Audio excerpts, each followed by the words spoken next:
So when do you guys want the music off now? Okay, yeah. Okay.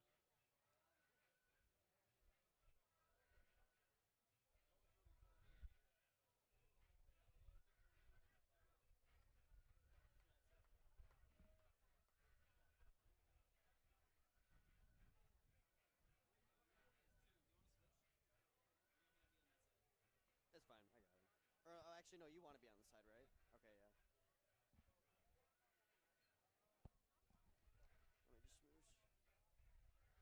me just smoosh. God, these chords. That's fine. I don't even need to see Palatine's lineup anyway. What am I saying?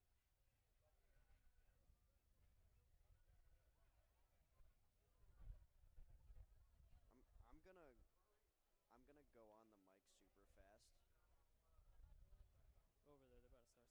We're doing this. Let me get my.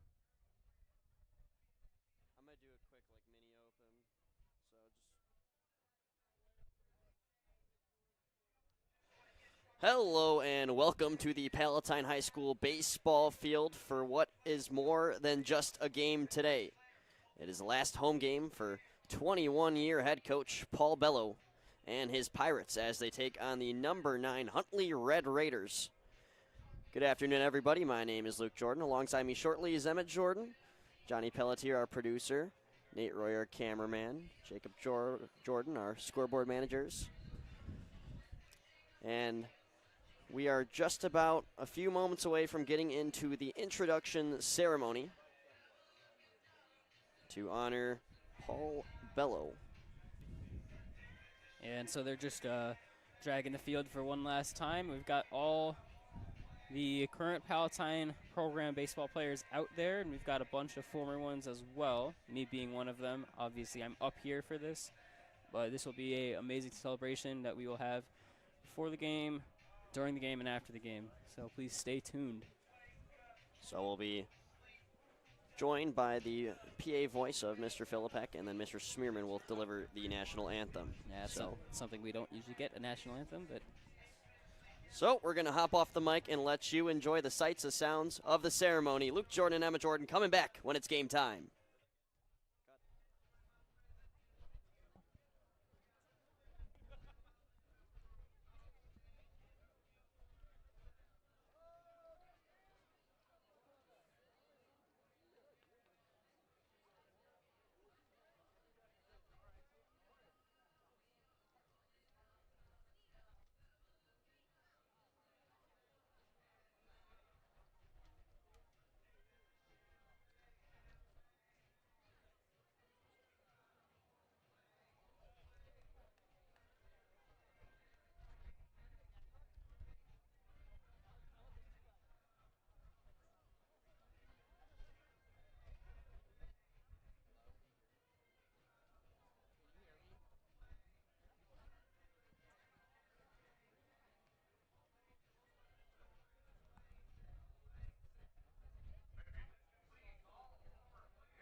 Yeah, there are no descriptions from us needed up here. That was perfect all around, and nothing gets me fired up like a Smearman national anthem.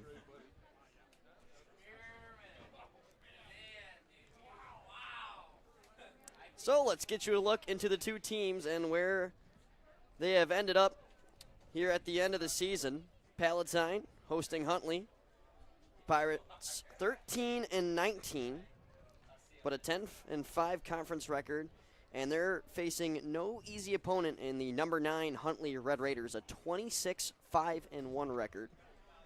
And they won the Fox Valley Conference for the 7th straight season at a conference record of 14-4. Yeah, and this is a team that's been ranked at the highest 3rd in the state of Illinois, so a tall task for the Pirates, who've been a little cold recently as they try and close this out as Belo's last official home game. And yeah, a little cold is almost an understatement. They've dropped 6 of their last 7 after previously being on a 6-game winning streak, so it's been about trends. A very much roller coaster season to describe it for the Pirates, but you get a win here, you can take it in tomorrow at Trout Park against Streamwood, then play Niles West on Monday. And if you start to pace up with some wins, you can come into the playoffs hot, and that's exactly what you want, especially for what will be a historic season one way or another with Paul Bello's last year.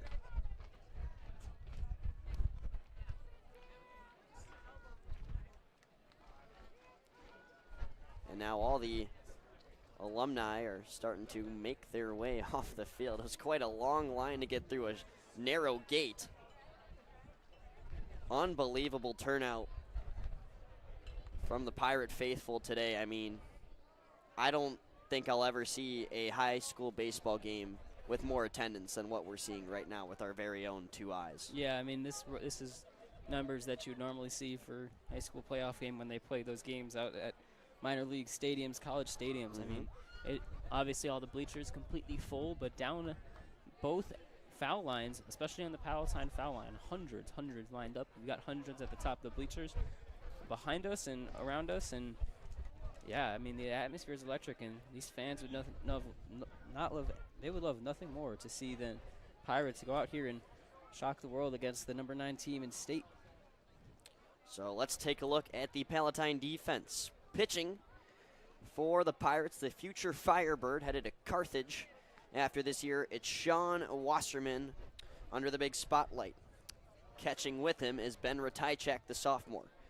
Then in the infield, it's Ian Sherman at first, Joe Riley at second, Carter Monroe at short, and David Otto on third. And then in the outfield, it's Toby Peterson at left, Jack Hauser at center, and Jack Grewe, the sophomore, at right. And for the Huntley Red Raiders, A.J. Putty will lead off. And then it's T.J. Jacobowski. And then Ryan Dave will be the first 3 that Wasserman faces. And this is no normal outing for Sean Wasserman. He's not used to playing in front of this many people. How do you think it could affect him, good or bad? Well, I mean, I would like to say he's battle-tested, and part of the reason for that is that, hey, when he's come out here and pitched, the cameras have been on, and there's nothing bigger than, going out in front of the camera, because whatever happens on PTV, that stuff's on YouTube. So I think it's going to be probably a pleasure. I would love to pitch in front of a crowd like this. I mean, if you're in a rhythm, it's hard to break out of it when you've got this many fans supporting you, and being in front of the cameras, it's your time to shine. So look for Sean Wasserman to take advantage of this opportunity and put out an amazing performance against the Huntley Red Raiders. Huntley is in the black tops with the red outlines and white pants. The Pirates with the red stripe across the white uniform, vertical and horizontal. Horizontal on the shirts and vertical on the pants, the good old all whites.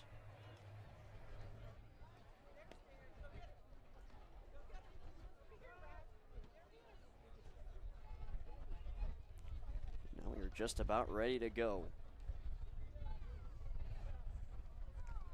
Sean Wasserman will have to face a treacherous, tough offense in the Red Raiders, averaging 6.1 runs a game. We'll start off with A.J. Putty.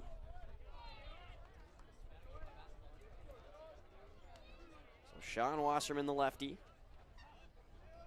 against A.J. Putty, the righty.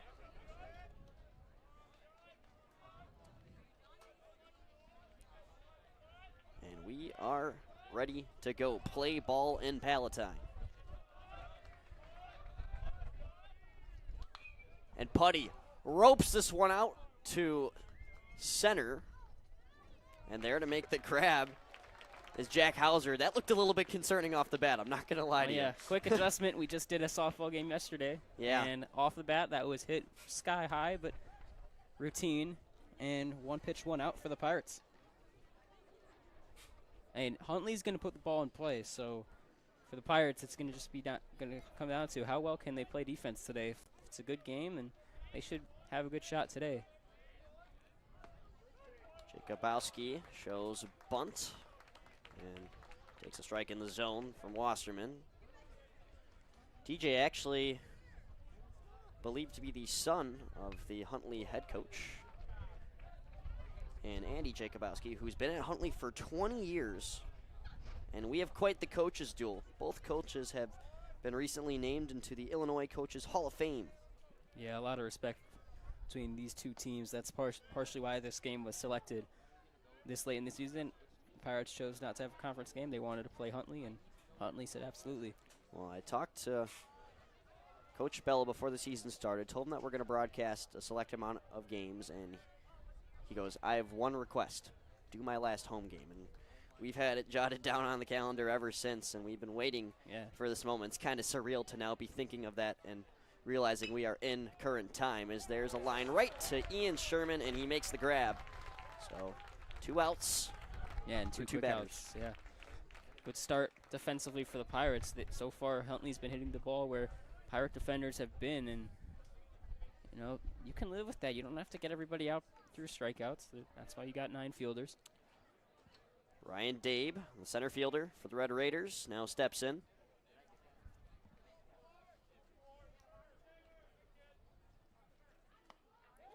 Can't keep up with the heat there on the first pitch.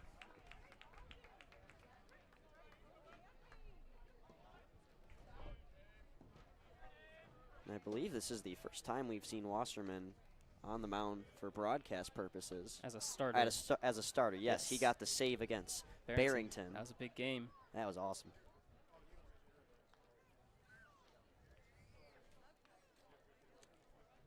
It's kind of fun in between pitches to just sightsee and look at all these people watching the game. Here's the 1-1. Popped high in the air, shallow right field. Dead zone. And Riley's got it out from second base. He covers a lot of field and makes the grab. Over the shoulder, NFL-style grab, but that's exactly what you work on as a middle infielder. And he had the confidence to call ball for that baseball and hauled it in. So Pirates get 3 quick outs. No damage done. We'll see you in the bottom of the first inning on PHSP TV.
Hello and welcome back. Bottom of the first is soon to be started.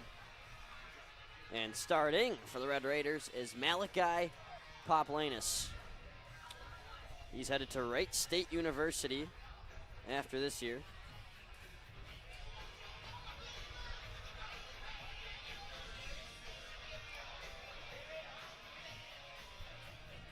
What are the numbers from Malachi, you must wonder? An 89-mile-per-hour fastball, but he's got a 4-pitch arsenal with an 82-mile-per-hour changeup and 77-mile-per-hour curveballs and sliders.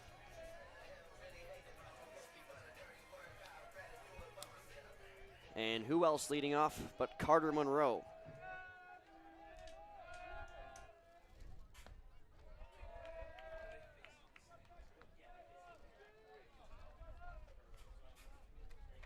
Monroe has really stepped into this varsity starting spot since last year as a sophomore. Now he's in his junior year, nearing the end of the road, but it's promising for Palatine to see he's got another year ahead of him. Yeah, he's the jack of all trades, as this is a ground ball through the second first base gap, and the Pirates' lead runner is aboard. How's that for an example?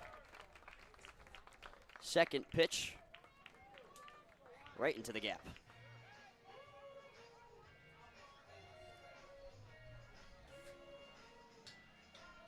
Walk-up songs courtesy of Sam Portera, standing right next to us. Duel of the pitchers now. Wasserman, not only a left-handed pitcher, but a left-handed batter as well. And lefty to lefty is a good matchup. I always say that for the pitcher, if you are the same, it's actually righty to lefty. Righty to lefty is a good matchup. So if you have a different handedness between the hitter and the pitcher, it's easier for the hitter to see the ball, easier to see the spin.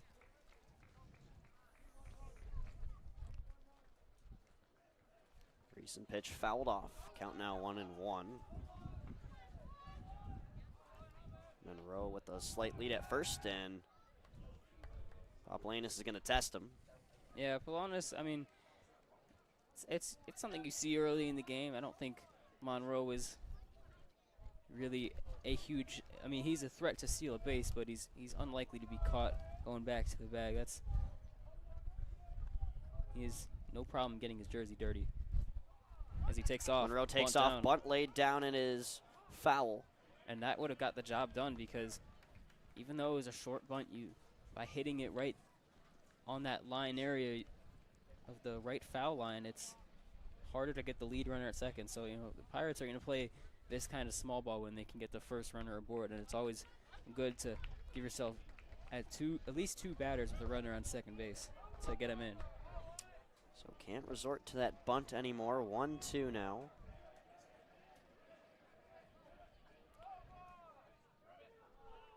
Poplanis checks back at first, and now fires.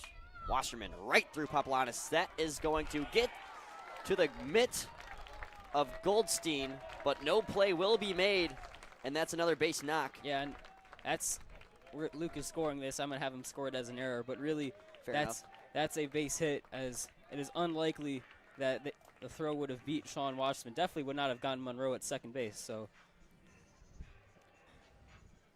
we'll keep you posted with the official stats from up here. They did rule that as a single on the game sheet. Yes. Looks good for the batting average. Why not?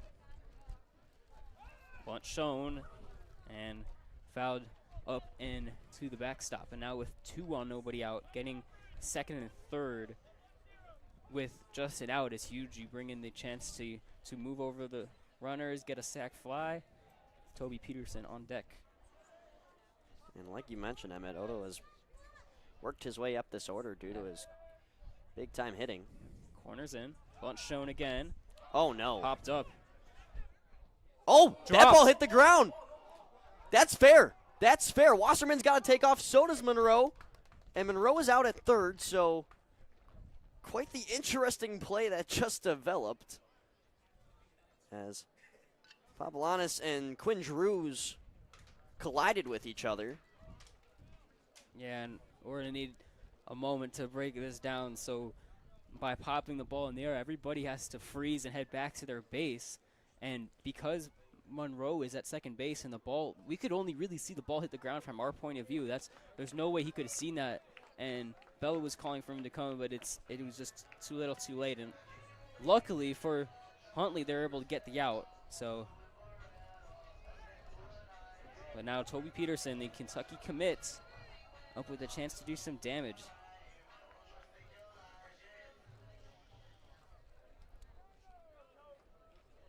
Two Division I pitchers in the future taking on each other. Palatine to Wright State, Peterson to Lexington, Kentucky. And a nice fastball to start the count there from Palatine.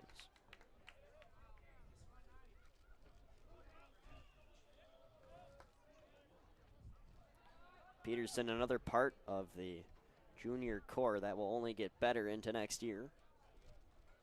Speaking of another one of those people, Ian Sherman is on deck. Actually, that's that's Mulhern. Oh, Mulhern, pardon me. Yes, Sherman is another part of the junior core, though. So yes, that is also another. Give junior. me a 50% on that one.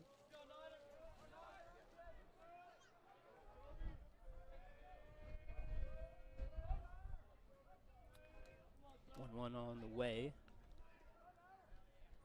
And Peterson ropes this into right field. That's going to two-hop. Play the plate. And they're going to hold Wasserman at third. So bases are now loaded with an out. Yeah, and Odo was nearly caught there, but that's a smart stop hold there by Belo, because that was a missile off the bat into right field. And even though that's the toughest angle to get the play at the plate, it had enough pace on it off the bat of Peterson where they likely would have gotten Wasserman out. So instead, we have bases loaded with one out and Peter Mulhern up to try and do some damage again. Sac fly in play, and Huntley's going to want to talk defensive strategy as well. Well, they sure weren't planning for this. 5 losses only on the season, and they're already on the potential of being down early. They have one non-conference loss all year.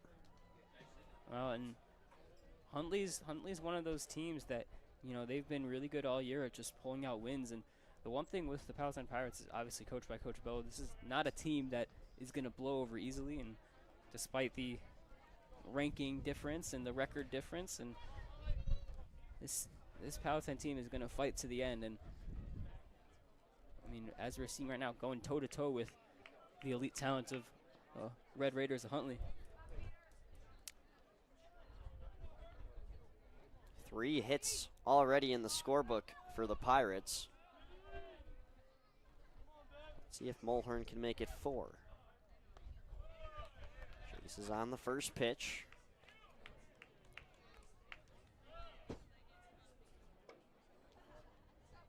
Gotta always watch out for that double plane effect, especially with the bases loaded.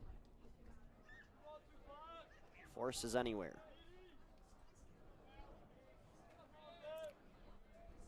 Paplanis releases. That's grounded, takes a high hop to short, and there is that double play we were worried about. Do they get it in time? No, and the Pirates score a run. It's Wasserman who gets through on the fielder's choice. And that's a 50-50 call right there. Ty does not go to the runner, unlike what many people think, but the umpire down the line thought that Mulhern got the step just in time. So the double play threat that Luke mentioned is nullified, and now with 2 outs, the Pirates get a runner aboard. So Odo on third. And Mulhern on first with Ian Sherman up to the plate. 2 outs and another potential scoring run very nearby.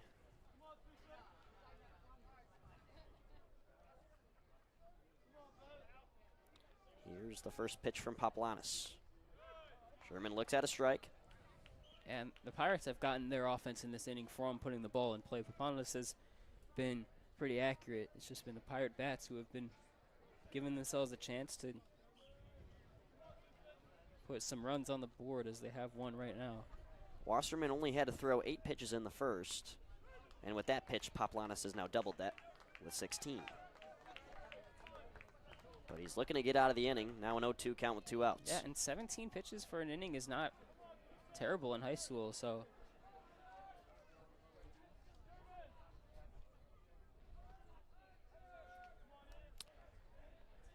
Pablana's looking for the K. Runner takes off, and that's going to be a tough play, but they'll underhand it in time. And the Red Raiders only bend, not break, and it's a 1-0 lead for the Palatine Pirates after 1 inning. We'll be right back here on PHSP TV.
One inning down, 6 to go. Pirates lead by 1 after 1. And number 1, Sean Wasserman, dealed in inning number 1. How many more can I slide in? Luke is back to the numbers from yesterday. We had 2-1 from number 21, and now we've got 1-1-1-1. I mean, it's some premier announcing. Sometimes it just lines up. Yeah. Look at that, 1-1 count. The stars have aligned, full of ones. Kyle Larson, the College of Lake County commit, taking on Wasserman and off speed. Yeah, makes him stare. That was the same pitch he threw the first pitch of the at-bat. Slow looping curve. Not a pitch you often see twice to start the inning. And that will not be playable. That's fouled over the backstop. Yeah. Hopefully it didn't hit anybody. There is a lot of covered ground by human beings today. And there's a lot of human beings to grab that baseball. That's true. Souvenir, it's probably going to have to be returned to the field, but you can keep it for a little bit. Looks like Nick Fontanetta's brother Anthony actually just went to go get that ball. And there's the strikeout from Wasserman. He didn't have to deal any in the first, but there's his first of the game right there. Yeah, gets the 4-hitter down on 3 called strikes. Good start for the Carthage commit. Quinn Drews, the catcher for Huntley, nearly gets hit there. Close call. He's able to avoid it last second.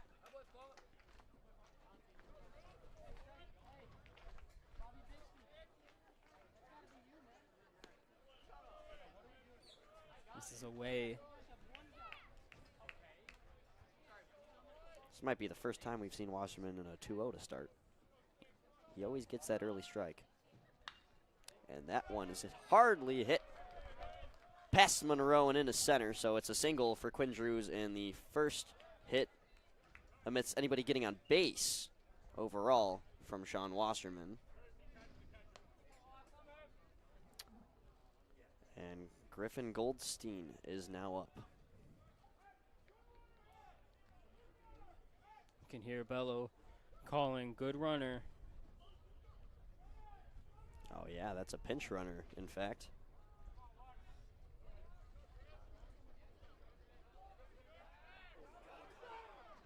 Yeah, oh, got him on the pickoff. And that all starts with Belo giving the alert sign to the infield. into Sean Washburn saying, hey, this guy's jumpy. And before Was even came set, he started jumping around, and that's one of the easiest pickoffs you can have as a lefty.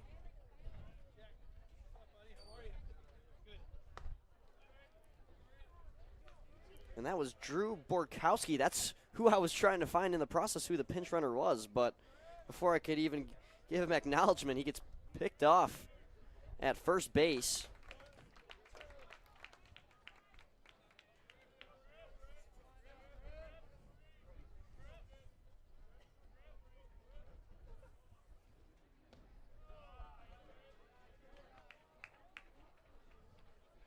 Two 2-1 now. Wasserman working quickly. The lefty deals. Popped high into the air in foul territory. Sherman trying to get under it, and it is out of play. Yeah, that was just barely blown out of play. Wind blowing straight in today. Not a heavy, gust of wind, but still going to play a factor. Beautiful weather in Palatine today, 75 degrees. By the end of the game, we could see it at 70. And that's another very similar ball, and sliding is Sherman, but it hits the wall first. How good is that camera work from Nate Royer there? Showing you guys all that. Oh boy, we are in for the start of summer. Looking at the next few days of the weather. High at 83 on Saturday, high at 80 on Sunday, high at 85 on Monday, high at 85 on Tuesday. Love to see Chicago weather being normal, Hammered into right field. This will be down. And that's an opposite side hit. Greeley was shifted over. A cannon over to second. Holds Goldstein at first base. Nonetheless, Huntley gets their man back on. And that's 2 consecutive singles. I expect Huntley to be a little bit more cautious. Yep. And this is not a pinch runner. On the lefty, Jason Wolter at the plate. First pitch outside. And Goldstein on first base has taken his lead past the cut of the grass at the corner there. And against the lefty Watchman, he's got to be careful. Wasserman's going to throw back. No issues for Goldstein there. Yeah, and Goldstein is already leaning back to first base. It's hard to get a jump from that way. Swing and a miss. Fastball from Wasserman has done a great job so far of getting some swings and misses and some foul balls so far.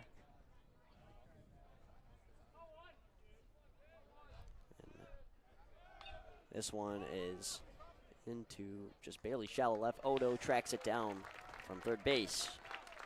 And the Pirates take care of business once again, and now they'll head to the bats in the bottom of the second. We'll be right back here on PHSP TV.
Jack Hauser leads off in the bottom of the second in front of a packed Palatine crowd on this now Friday evening, 5:25 here in Palatine. Joe Riley is on deck. This is low and away.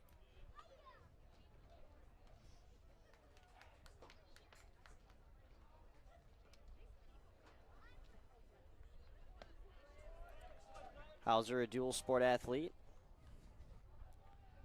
a part of the boys basketball team that went downstate in the winter, and Mr. Millstone, or Coach Millstone to him, is actually here at the game. A lot of familiar faces here to appreciate Coach Belo today. Yeah, this is a big event for the school. I mean, everybody who's gone here has appreciated what the service Belo has put in for the school, not just as a baseball coach, but as a legendary gym teacher. Very cool, personally speaking, to have him for his last year. He is respectful, but he also pushes you to your limits. Yeah. Got plenty of good stories. That too. We can go and into good quotes. Yeah, quotes, stories. Full count on the first batter that Paplanis is facing in the bottom of the second inning, and We've got a part of the mound. equipment malfunction. Malachi Paplanis almost looks confused with Yeah, what to do with it. I don't know how the thing that you brush your cleats off with went over there, but it did. 3-2. So, after a slight delay, here's the full count delivery. And that's a strikeout. I don't think it was the fact that Hauser went. It was just a simple strike from the start. Yeah, and until then, that was the first pitch that was actually put in the zone there. So Hauser caught swinging at 2 curveballs, and finally the fastball rings him up. Ooh, and looking at the replay of that, not so sure that was in the zone. Joe Riley now up. That's the first strikeout that we've seen from Paplanis. Both pitchers relying on their defenses a fair amount to start. 1 strikeout for each.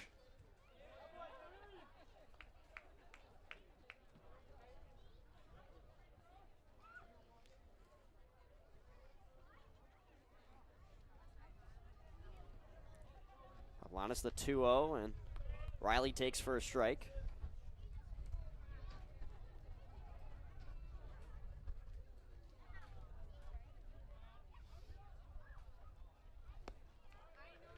So Paplanis has been a little off so far to start the inning. Does have the 1 strikeout, but has worked into deep counts, as that's ball 4. First walk of the day, and Joe Riley able to draw it. So Jet Greeley, sophomore, up to bat with Carter Monroe already ready and waiting on top of the lineup, ready to go if Greeley can get on base here. Final batter of the order. Bunch shown. Riley has a big lead, and it almost costs him a fortune. Well, But and that's because of the bunt call. So Riley is trying to get the best jump he can to get to second base, and of course the back pick is going to happen when he was that far away. Nothing on his end he did wrong there. Just Greeley showed bunt, and the pitch was not good enough for him to get a barrel on it. Paplanis peeks back at first, and now fires. Riley takes off. The throw to second in time, and they make the tag a few feet before Riley can even get to second. That's quite the throw out from home by Quinn Drews. And that's the same thing, because Riley is trying to run on the bunt, and by Greeley not getting his bat on the barrel, it blows the cover, and it's a very easy steal out that you can get there as the defense. So just like that, 2 outs, and now Greeley is 1 strike away from potentially ending the inning.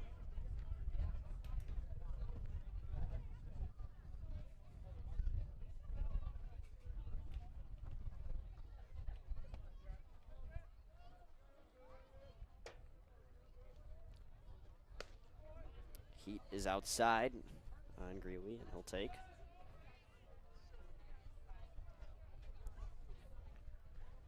Twos across the board. Let's see if Pablas can get things done here. And he will. Right down the middle to finish. 2 innings in the books, 5 to go here on PHSP TV. We're in for a defensive duel, so stick around.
Top of the third now underway. Hayden Janke starts off in the batter's box for the Red Raiders, currently trailing down 1 to the Pirates amidst their dominant 26-5-1 record on the season. And if you think that's impressive, as here's Riley to first. Yeah, play made, and the shift is part of the reason why. Riley playing closer to second base. That ball went right over the bag, and he makes the routine play. To resume, Huntley 12-1-1 against non-conference teams. 4 of their 5 losses on the season have came from the Fox Valley Conference. And it's such a competitive division that they still won the conference over the Burlington Central Rockets to claim their 7th straight. This is a Huntley organization that hasn't had a losing season since 2015, where they went 8-23. Since then, it's only been up.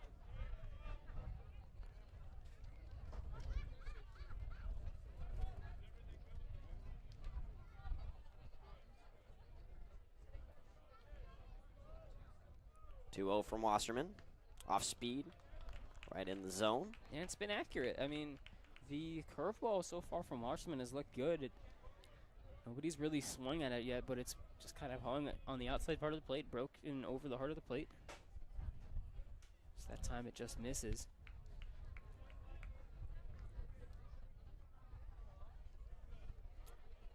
Raiders trying to force the first walk out of Wasserman. Instead, they'll send it right to right field, and Greeley trying to track it down in the sun. He'll do so, and there's out number 2. And not only track it down in the sun, but in the, as Belo refers to it, the famous and unpredictable center field, right field wind that we see here at the ballpark. Remember, we're calling a game that you can no longer see on YouTube anymore because of the quality on our end, but we were calling a game last year against Friend where the wind was howling and it was almost impossible to catch a fly ball. Score of that game was what, Luke? 18-11? I think it was 19-10 or something 19-10, regardless. It was something insane. Yes, if the ball was put into the air, it was unlikely it would be caught because of how strong the wind was that day. This is roped deep to left field, and it's going to clear the fence. And that's A.J. Putty, future player for the Illini down in Champaign. He proves it for a reason there with a bomb. And that's the second one we've seen off a Palatine pitcher on broadcast all year.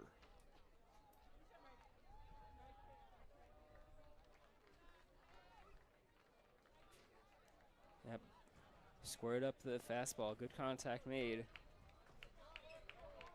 And the D1 commit does not miss.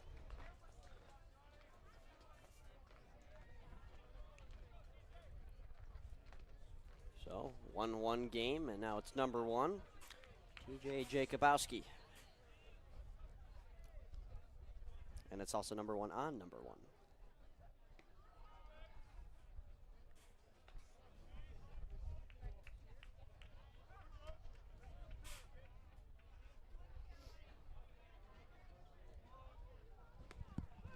That off speed accurate again. Good to see after the previous batter that he's still keeping his rhythm, except for that one that's inside. 3-1.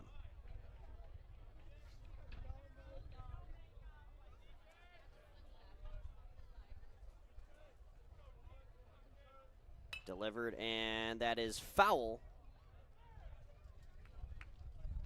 Yeah, Sherman almost got to that one. Yeah, while in the air, that could have been a leaping grab in foul territory. So now full count, 2 outs. Wasserman trying to get his get back. And this is right over us and onto the football field.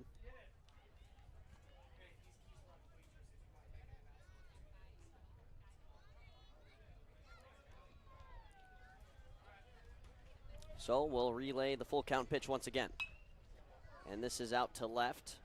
Not seeing too much movement by Toby Peterson as he trots down and makes the grab. And we'll return to the bottom of the third.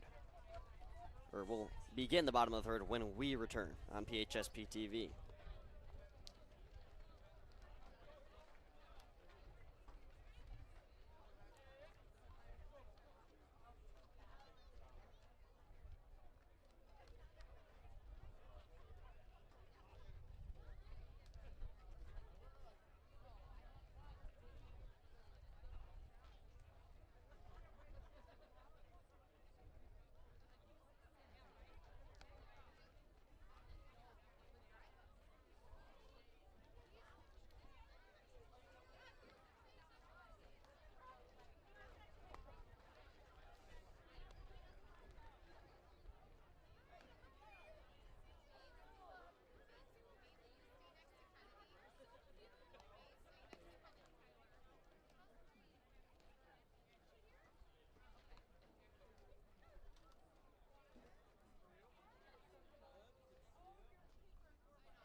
Carter Monroe leads us off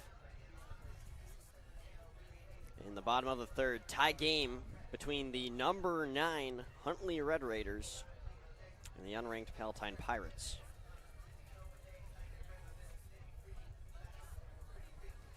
Huntley has been among that top 10 all year. Seen them at number 3, number 4, number 5, and plummeted to number 9. And crowd is getting a little bit frustrated. The umpire with a larger than normal zone. Monroe in play to where he had the single last time, but the defense is there to make the play, 1 away. Jacobowski to Putty, score that 4-3. And there's out number 1 to the leadoff batter in Monroe.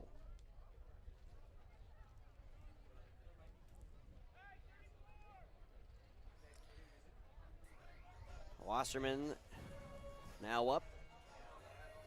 He singled and eventually made his way around the diamond to score the lone run that we've seen from the Pirates. That was in the bottom of the first.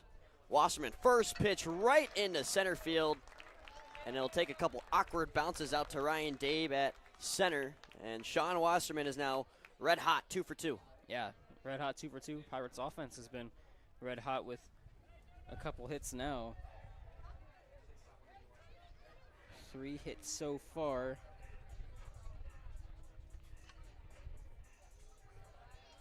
Actually 4 hits. That is the 4th on the day. Against Paplanis. Not shown, but it's way in the dirt, and now the Pirates will get a base runner without having to sacrifice a runner. Oh, Wasserman will cruise into second. And now the bunt is probably still on the table here. With 1 out, it's less optimal, obviously, than with nobody out. But getting the runner to third might be in the playbook here. Swinging away and swinging and missing is Odo. 1-1 count in a 1-1 game here in the bottom of the third. Thanks for being here on PHSP TV as always. Luke Jorden and Emmet Jorden up in the booth. Paplanis deals, and that's in the dirt, but Odo's swing goes all the way around. And Belo's telling him to calm down, read the spin out of the hand. Pirates have gotten a little jumpy at the sight of that pitch, and it's been way off so far. Yeah, can't forget to repeat that. It's a 4-pitch arsenal coming out of that right arm of Paplanis. Oh, boy. Odo saw his life flash before his eyes. Thankfully, he's able to dodge it. And the count now 2-2.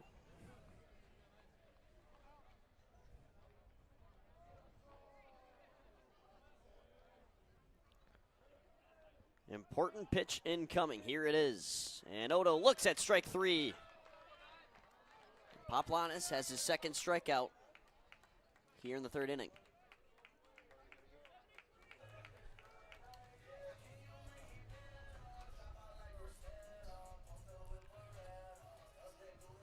So now 2 outs. Pirates needing a base knock to achieve the lead for the second time today. Yeah, and just looking back on our little replay on our tablet up here from the live stream, that was closer than a previous curveball that rung up a Pirate hitter. So that one is by the feet of Toby Peterson.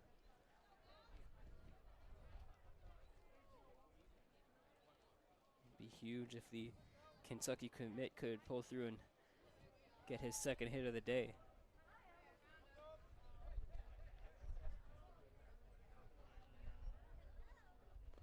That's another out of control pitch. Wasserman's going to risk it and go for third, and he is out.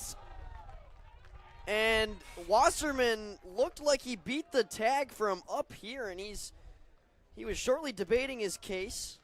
Yeah, tried the swim move, and we don't have instant replay, unfortunately, for the umpires to use, so.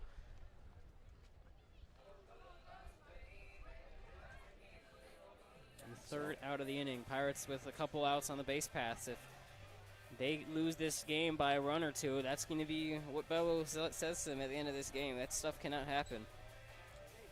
Plenty of innings to go. We got 4 to be exact, so don't forget to not leave that seat. Stick around here on PHSP TV.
And welcome to the 4th inning.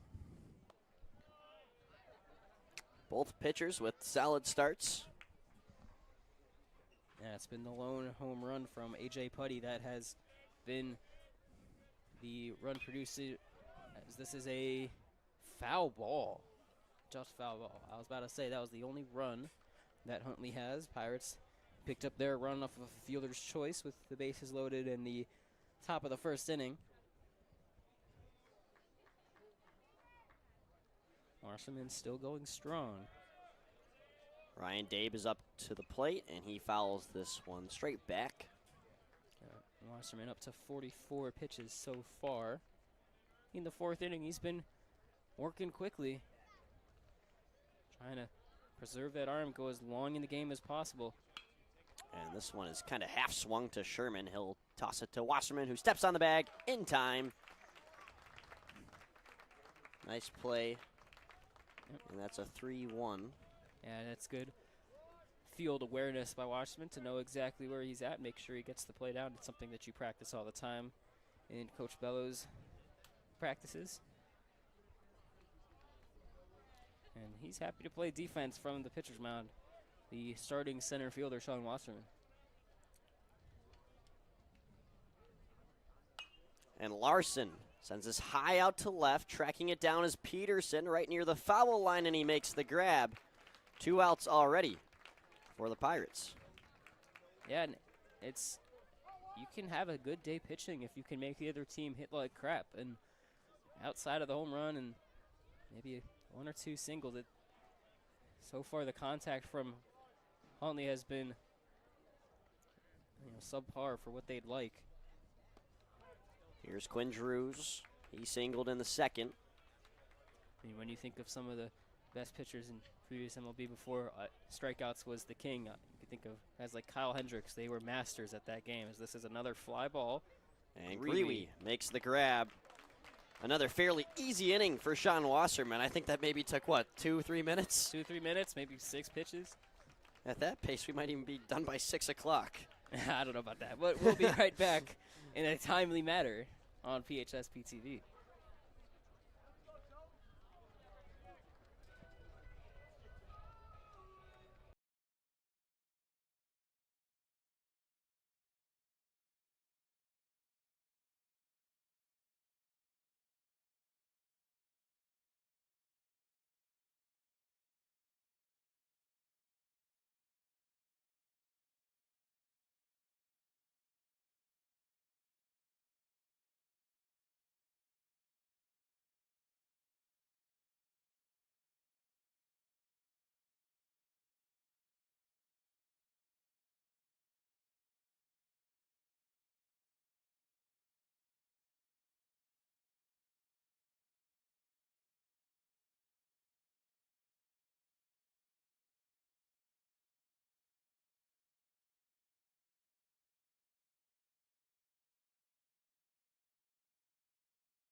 Wonderful song choice from Sam Portera. That song reminds me just of summer, and we're nearing there.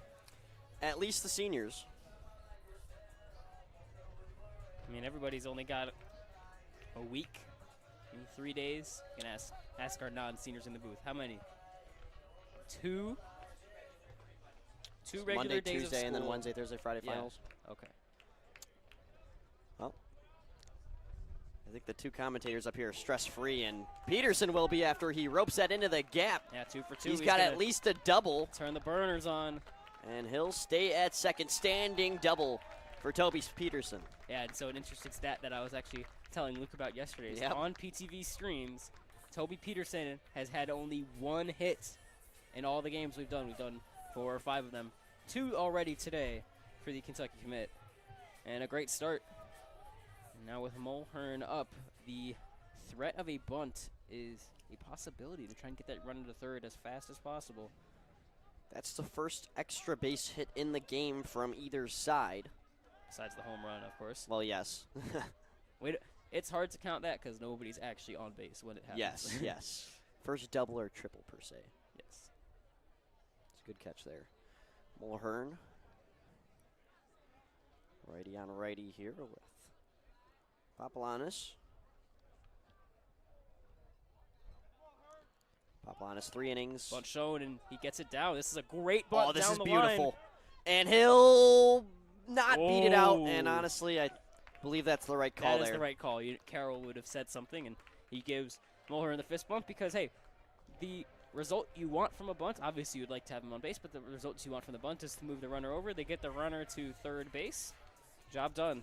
A small ball that Belo likes to play with these bunts. It's a well-refined technique over the 2 decades he has coached.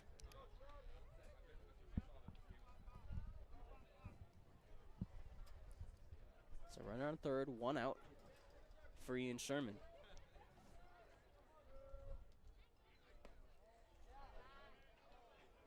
Down and away. Sack fly, still a chance here. The infield is in for Huntley. Trying to take away the scoring threat on a ground ball. Peterson at third. The 1-0 put into play. They're going to play it home, and that's a risky play. Nonetheless, runner scores. Peterson got there before the throw, and still a heads-up play by Quinn Drews to heave it to first. Yeah, I believe that was a 6-1-3 out at first base. Yeah, I needed assistance with that one. Yeah, so that's something you don't see very often. Obviously, by playing in, you have more time to get that second throw off. But with the chopper and the speed that Peterson was moving at, that was risky. But regardless, Pirates reclaim their 1-run lead. Hauser takes ball 1.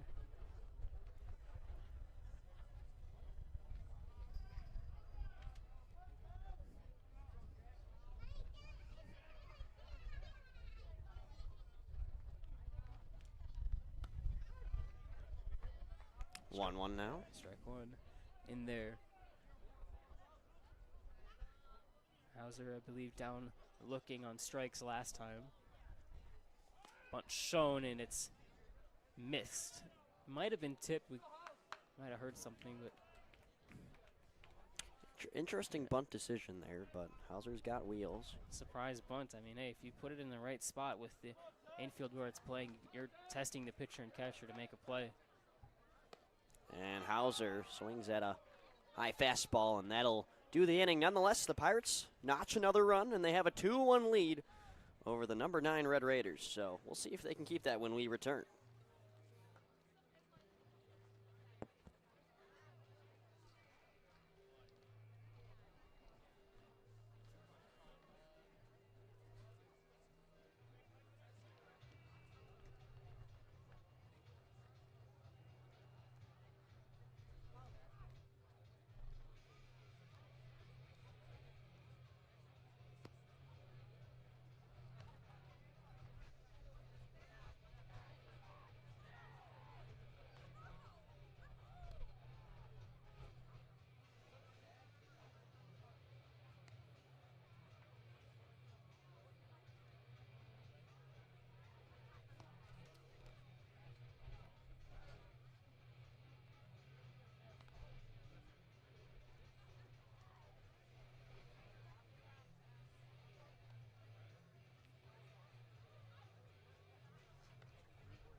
4 innings gone for Sean Wasserman. He's allowed 3 hits, only 1 run,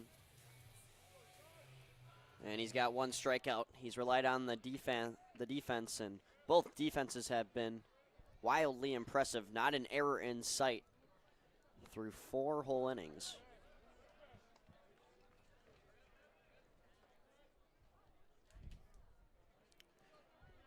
And Griff Goldstein up to the plate, 1 for 1, looking to make it 2 for 2. It's going to be a tough play from Odo. Over to Sherman, and he's off the bag, but he made the tag. Wow, what a play.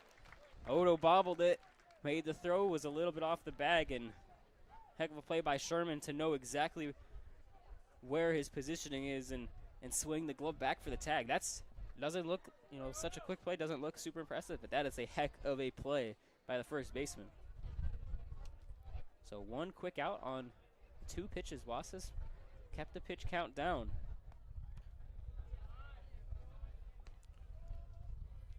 Only at 49. And with that pitch now 50. Walter sends it right to Riley. He'll scoop, and it's a high throw. And safe. And that's going to be the first error of the game on the high throw. As that's safe because Sherman had to leave his feet. Double play threat still a possibility as Hayden Janke, the 8-hitter, up to bat. It's one that Riley's going to want to have back. Janke grounded out to Riley last time, and Riley was the one who just made the first Palatine error of the game.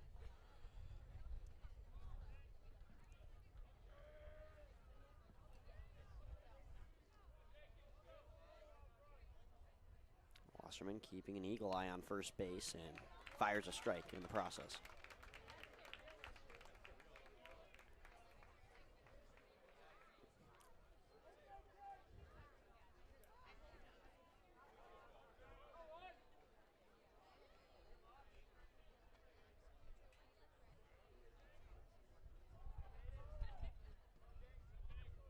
It's Walter with the lead at first, and they're going to test him again, but he's had no issue getting back on the second pickoff attack of the at-bat now. And the Pirates are going to be keen on trying to keep him there at first base, keep the double play threat, keep the tying run away from second base.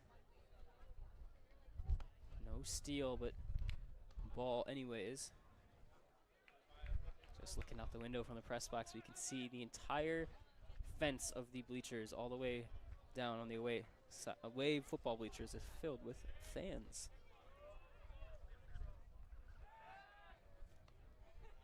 Another pickoff from Wasserman. And so in the MLB, if on the third pickoff, if you don't get him out, it's a free bag. That's in the new rules. It's been pretty fun to watch. Obviously not something that's going to come to high school anytime soon. As a swing and a miss from Janke. And now a 1-2 count.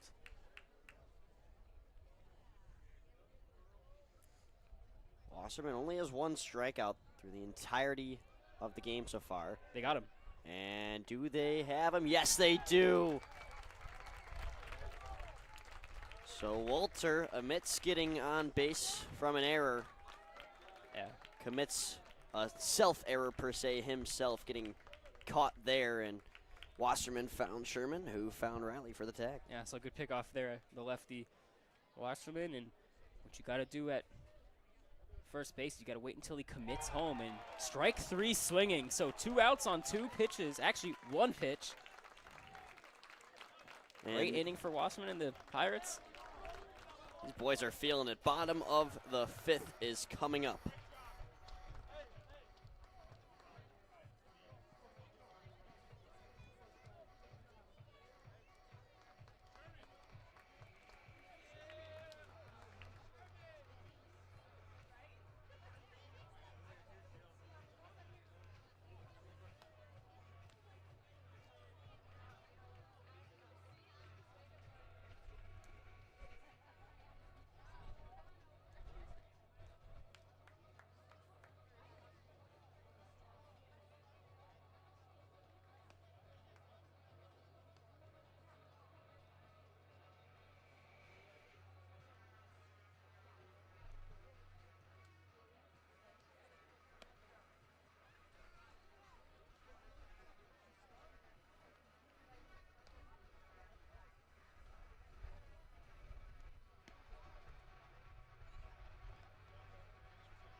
Joe Riley leads off in the bottom of the 5th.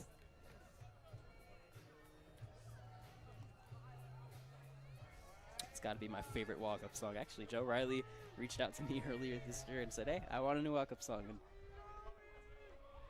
50 Cent always got some good music. Ball one high.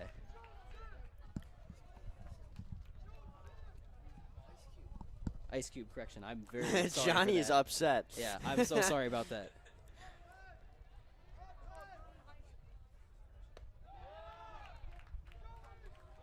Starting to feel and hear more vocals over here from Palatine dugout. They're starting to feel themselves. Well, hey, I mean, as a pitcher, especially on the road, if you are struggling with accuracy, it can get really hard to get back in the zone. And no problems there. Of course, announcers jinx, strike one. Well, it definitely helps when you're headed to Wright State after this year.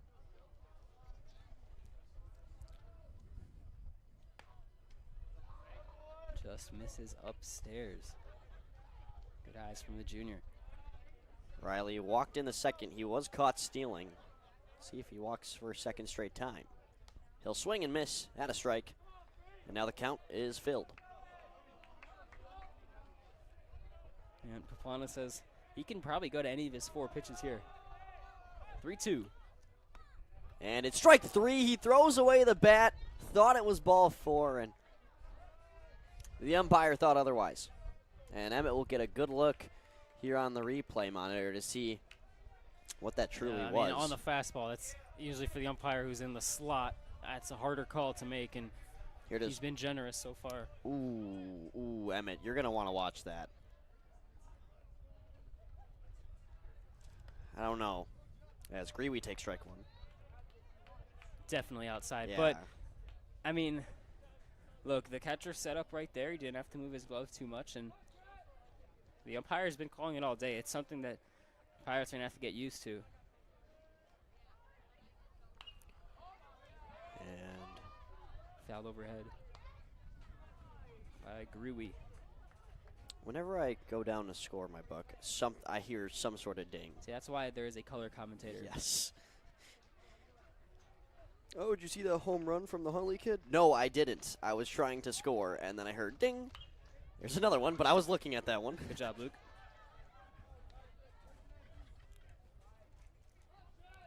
Now Greewee's got himself into an 0-2. He's 0 for 1.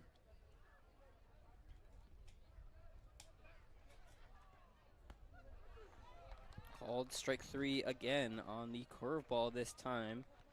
2 up, 2 down on strike 3 looking.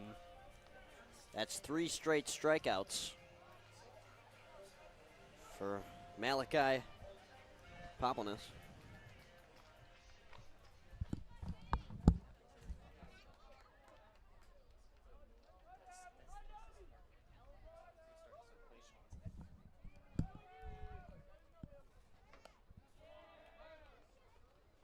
Monroe starts his count.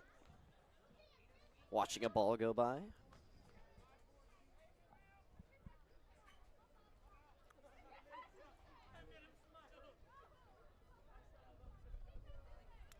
Monroe is 1 for 2. Oh boy. Over the head, yeah. We like hearing that from the students over here. They're not too happy about it. Hey, student section for the game for baseball the first time this year. Love hearing it.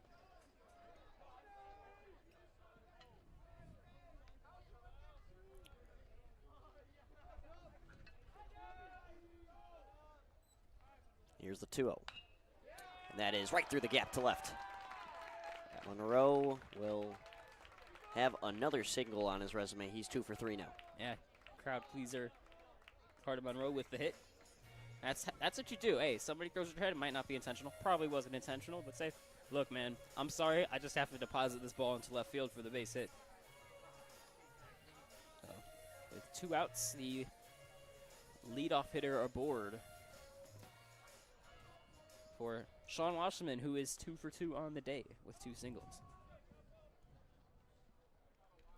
And this is an important time to stay hot. Runner on first, 2 outs.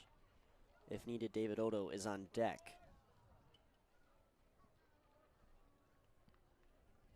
First pitch, Sent right back into the similar spot that Monroe put it, and just like that, 2 runners on with 2 outs. Yeah, Could we be seeking a rally? Wasserman is having a heck of a game on the mound and now behind or at the plate.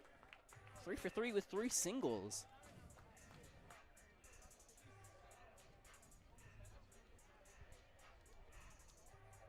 So, with 2 outs, Odo comes to the plate with a chance to add to the Pirate advantage. Odo's 0 for 2. It'll be important to get his groove here. First pitch taken inside. Good take there, that was close. Malachi Paplanis up to 65 pitches after that delivery. And that's not terrible for him either. They would likely like to ride him as long as possible. Low again. The only issue for him so far, besides the large number of hits he's allowed, is the accuracy. And if you're only allowing 2 runs so far, the hits you can get by with, it's just been the walks. No bullpen action from either side. Paplanis fires the 2-0 and gets his first strike of the count there. Yeah, nice off speed, had a little bit more zip to it and started off high but dropped right down into the top of the zone. Nice pitch from one of his 4. So you can't tell exactly what that is from up here.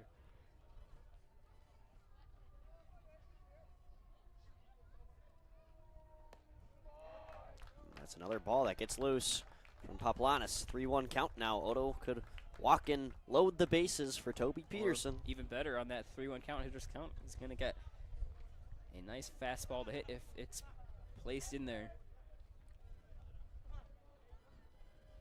Especially with Toby Peterson on deck.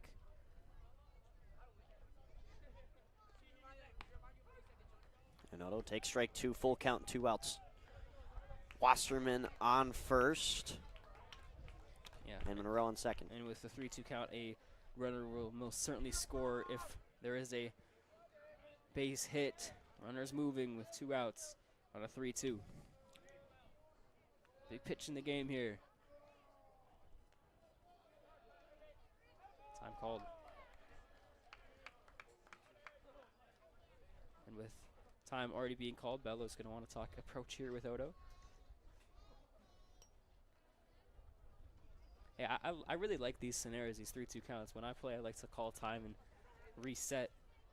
Something that, you know, you got to make the pitcher think a little bit. Hey, what, is this going to work? And you get to talk about your approach. There is actually bullpen action just behind the dugout, not in the typical spot. That's Colby Aschenbach. Yeah, he's doing a dynamic warm-up of some sort. And now full count, 2 outs. Here it comes. Strike 3. And from the looks of it, that was on location because I don't think Odo went around. So Huntley gets out of a slight jam, and nonetheless, they still trail by 1, and Sean Wasserman moves right from his spot on first base back to the mound when we return.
2 innings to go, and the Pirates lead 2-1 on what will be a memorable night one way or another for 21-year head coach Paul Belo.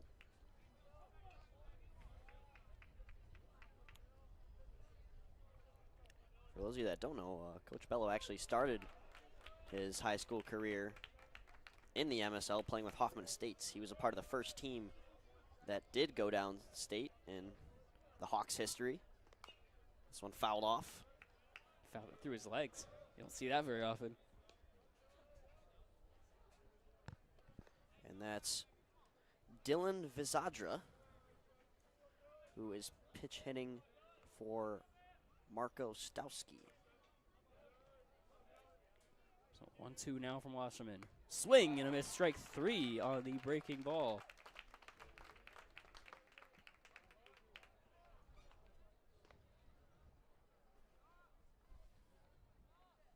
Now the home run hitter, AJ Putty.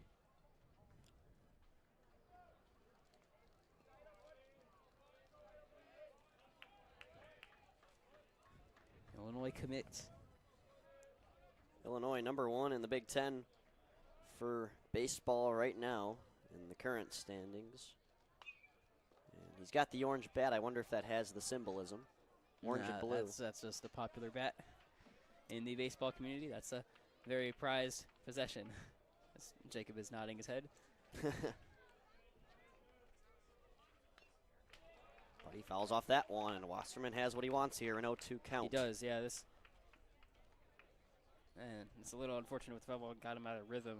Hopefully he can clean that baseball off. But yeah, he's got a little bit to work with here. He can go off speed, he can go fastball, but he's got to be careful of placement because Putty hammered that last pitch of his last at bat over the fence.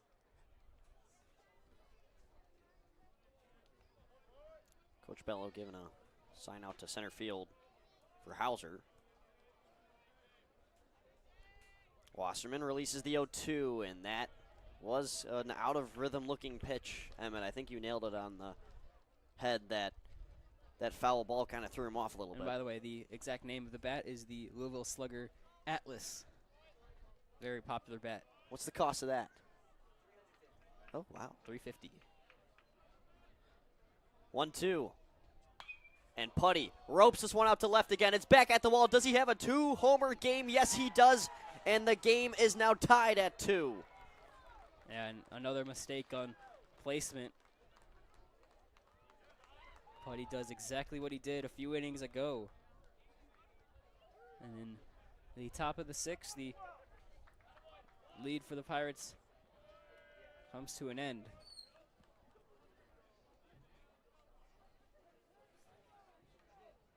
Yeah, and when you go through the lineup and face a pitcher that many more times, your batting average increases. And for a player like Putty, who just went yard before that, there's nothing much better than hitting a home run, and he does it again.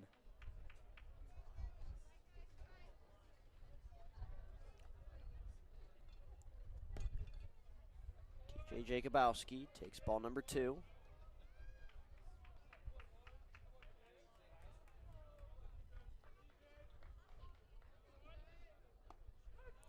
Red Raiders have solely relied on the offense of A.J. Putty, who homered in the 3rd inning and now the 6th. And it's a good thing there have been no runners on base when he has gone yard.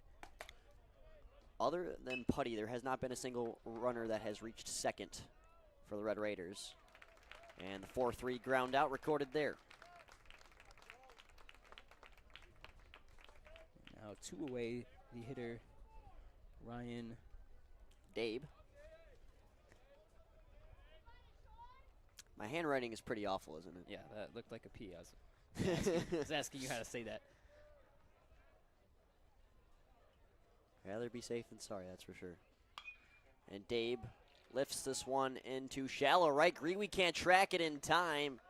Might have lost it in the sun, perhaps. And yeah, I think that's exactly what happened because that was a slicing fly ball that was definitely did not have a lot of distance on it, and Greeley was standing still trying to read the flight of the baseball, and by the time he got a read on it, it was too late even for the speedy sophomore to try and reel that one in. So another runner aboard here. And the 4-hitter Kyle Larson now up for Huntley. Larson's 0 for 2. Struck out in the second, flew out to left. And now Ratajczak's looking for second, and it cannot get to the mitt of Monroe. And now Dave will cruise his way into third base. Yeah, and the throw, timing-wise, beat him, but was in the dirt. Monroe was trying to, he said, that's my bad. He was trying to make the pick and make the play. And heads up base running to grab third base from Dave, and now the go-ahead run is 90 feet away. It does help that the Pirates have 2 outs. Won't have to worry about anything sacrifice here. It's base hit or no runs. Yeah, Huntley bench getting that. I'd like to see some support on the Pirates side. The 1-1. Sent foul. Yeah, hammered foul too, so gotta adjust your approach a little bit.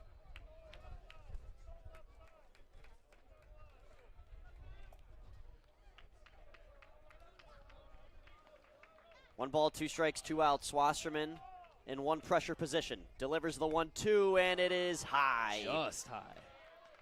You could see, saw Joe Riley jump a little bit, thought he got the strike 3 call there. 2-2, we'll do it again. Time called from Larson. Seeking his first hit of the game, and boy, is it quite the time to get one. A Huntley lead is on the line in the top of the 6th. Wasserman, 2-2 pitch. Here it comes, and it's high again. Full count.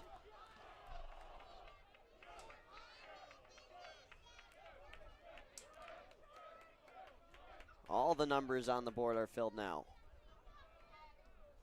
Oh, look at this. Nobody's there. And that's, they just said step off there. Wasserman's made the reaction, didn't create a balk, but Odo's playing way off the bag as they're trying to keep everything in the infield.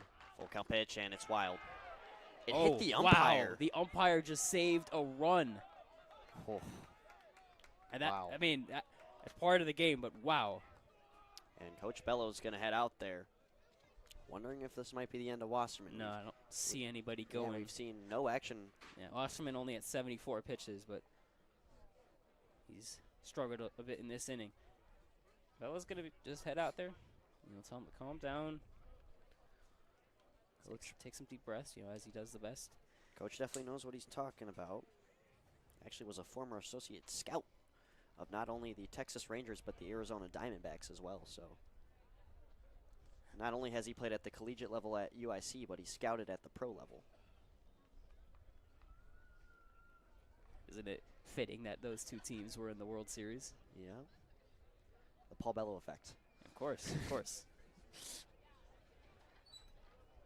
Quinn Drews is up to bat.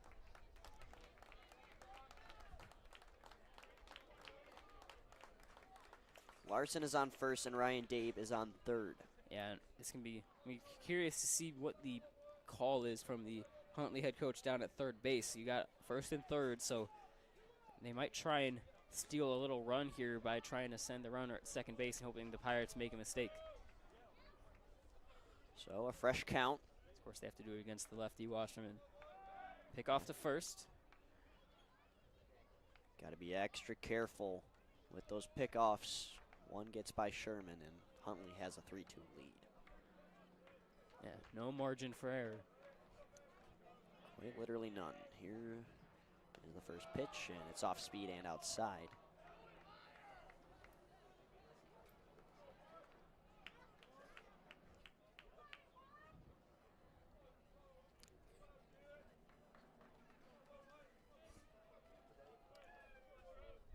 A lot of silent anxiety in this crowd. It's an interesting move there from Wasserman. He really waits until the last moment before going forward to commit to first base. I almost thought he had messed up there, but the umpire does not call the balk.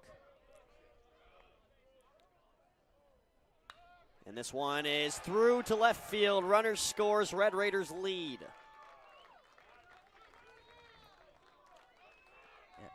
That's the curveball. Something is going on here that is taking some conversing from both sides. Wasserman kind of has his palms up.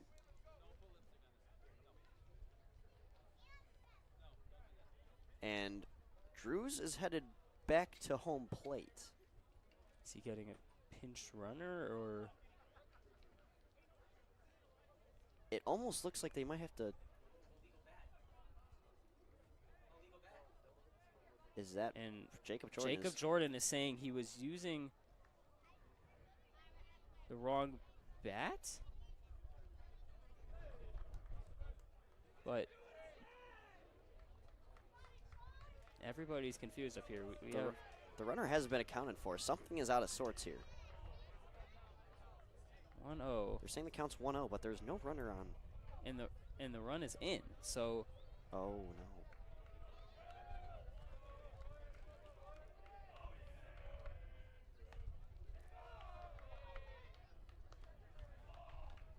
trying to figure out what just happened. I don't know what to score. Yeah, I mean, I would keep it as a base hit. We have the official scoreboard at the ballpark saying 3-2 Huntley.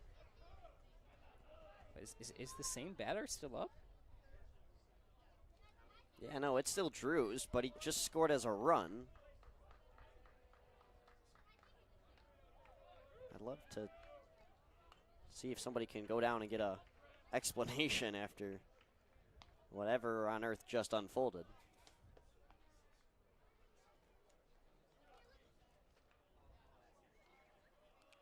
You know when Emmett's confused, it's confusing everybody that's watching. I think it's only the home plate umpire that might know what he's talking about. And this pitch goes wild. Yeah, Belo would also be asking the umpire what the issue was if he wasn't sure as well. So that did not happen. So we're assuming whatever the call was is the correct call. It's just confusing from up here.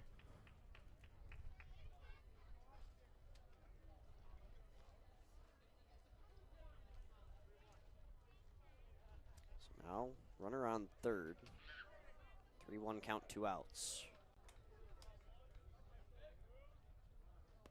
Oh boy. That's at the feet of Drews, and he'll walk. Now bringing up Griff Goldstein to the plate.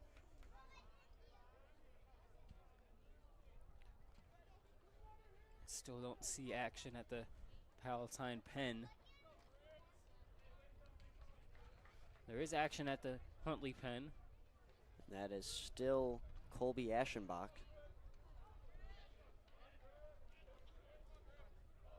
Oh, so looking at the game changer scoring, they ruled Wasserman a balk. But And that would explain that. okay, well, Okay. got post game changer. Yeah, that would explain why the runners advanced, but the same hitter was at the plate. Because we thought that was because of the hit. So one of the rare occurrences you'll probably see on PTV. Yeah, usually when a balk is called, it's made loud and clear by the umpires. Hey, ball's dead. Everybody advances a base each. Runner goes, swing and a miss. So Tychek is going to throw back to third. It goes high. And I'm saying that they can't move. actually, this is going to be a I believe, interference. So that's going to be the third out, because we're at third base. Number 25 obstructed in Odo's chance at grabbing the ball, and so the Pirates are gifted an out caused by probably a bad throw by Ratajczyk. Okay, so after losing probably 20 of my 25 brain cells, we can now reset and head to the Pirate Bats. We'll be back, bottom of the sixth coming up.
And welcome back for the bottom of the 6th inning. The Huntley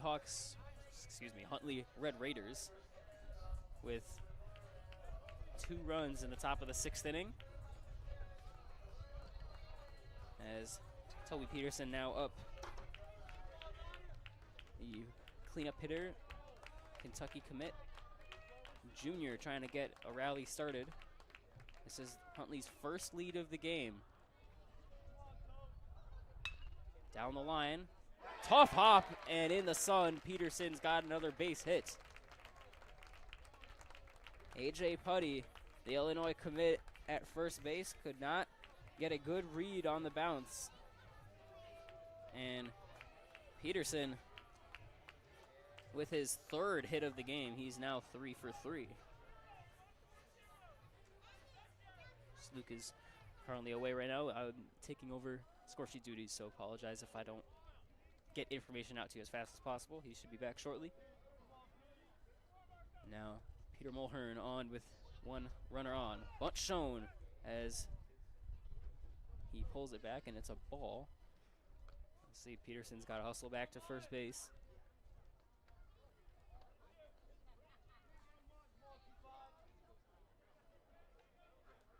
No count for Peterson.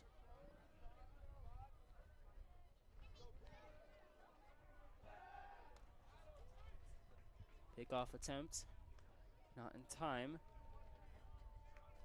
Peterson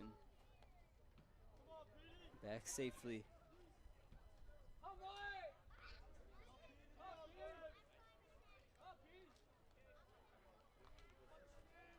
Third baseman is playing almost halfway down the line, expecting a bunt. Pick off back to first base, not in time. And Huntley's going to be, they've seen the Pirates play this game all day so far. They know exactly what's coming if Mulhern puts the bunt down again. Bunt shown, and this time he doesn't pull it back in time, and that's going to be strike 1.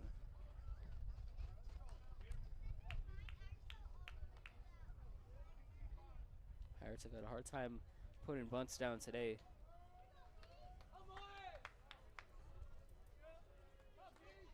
Luke Jorden has made his way back to the press box. They say as a broadcaster, never run back to the booth because everybody can hear your breath. But, I mean, that line was so long. Catch your breath. I got you. 1-1 count after 3 pickoffs to first base. Peterson goes. Throw down after the swing and miss is going to be in time. And another out on the base paths. Gosh.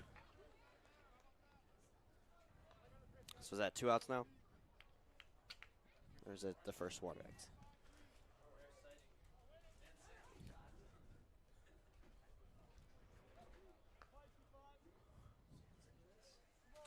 Okay, that is just the first out, thankfully. And Mulhern still at the plate.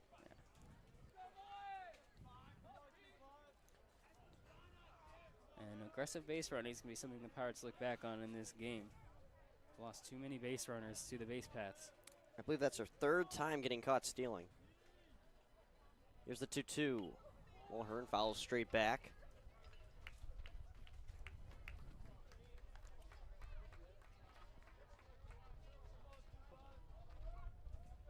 Mulhern is partially due. He's 0 for 2.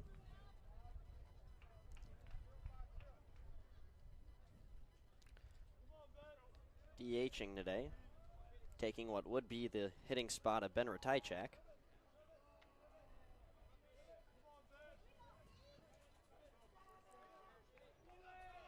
And the Pirates only working with 5 more outs in total.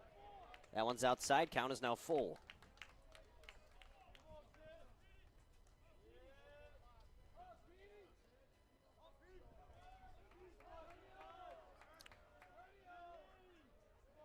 Here it comes. And that one's outside. Wow, and we thought he was going to I was waiting for the strikeout signal. All day, that outside corner generously been called, but zone tightens in the bottom of the 6th inning. Runner aboard again for the Pirates with Ian Sherman up to the plate again. His third appearance. And note from our scoreboard operator, Jacob Jorden, we have got another Atlas bat, Louisville Slugger. A little bit of a this is the blue similar color version, scheme, yeah. Yeah, blue-orange version. You got the orange-blue version. Sherman takes strike one. 0 for 2, but has put the ball into play on both at-bats. Yeah, last time he grounded into a 6-1-3 ground out. Oh boy, that almost got by Putty at first base. Paplanis has stood tall. He's at 5.1 innings, 8 hits allowed, 2 earned runs, 2 walks, and 7 strikeouts.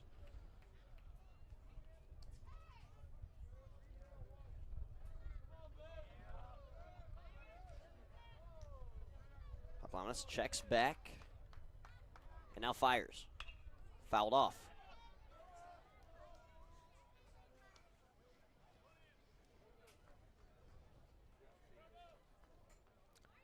On deck is Jack Hauser, who's 0 for 2 with 2 strikeouts. But if you look back to that recent at-bat, I believe that was the clear ball that was called strike 3 in the full count.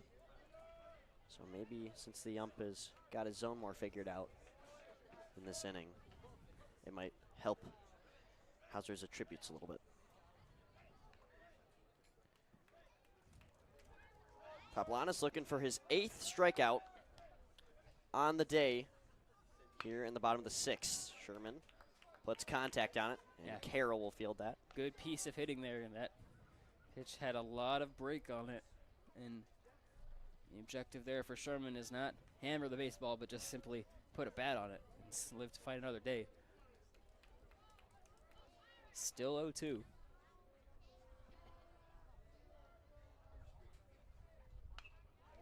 And Sherman staying alive once again. Not a single ball in this count from Paplanis. And I believe when we did the Conant game, what did he have, a 12 pitch at bat? It was in the double digits, yeah. Yeah. Experienced contact hitter. He's also got power, but you know, when needed, he can work a long count. See if he can keep it going. Let's try the 0-2 again. Grounded to first. Putty's got the grab, throws to second. Here's a double play. They got it. And that will end the bottom of the 6th inning. And the Pirates only have 3 more outs to work with offensively. So we will be right back here on PHSP TV for what could be the finale of innings.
Pirates looking to hold the Red Raiders to none in the top of the 7th inning, and then they'll need a run come the bottom.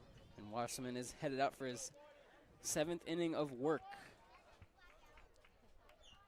He's pitched well given the team he's faced. And -2 solo home runs from A.J. Putty, it would be a 2-1 ball game. They're facing the number 9 team in the state, and number 9 Jason Wolter is up. Wasserman's stat line, 6 innings. There's a strike, 5 hits, 3 earned runs, 2 walks, and 3 strikeouts. Something that's not typically common with these Palatine pitchers. The strikeout count is always pretty high, but Huntley's been able to put the ball in play. And they've even forced 2 errors out of Palatine.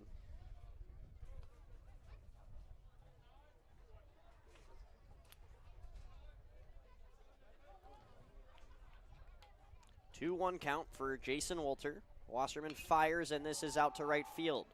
Grewe backtracking, sidesteps, and eventually makes the catch. 1 down, 2 to go.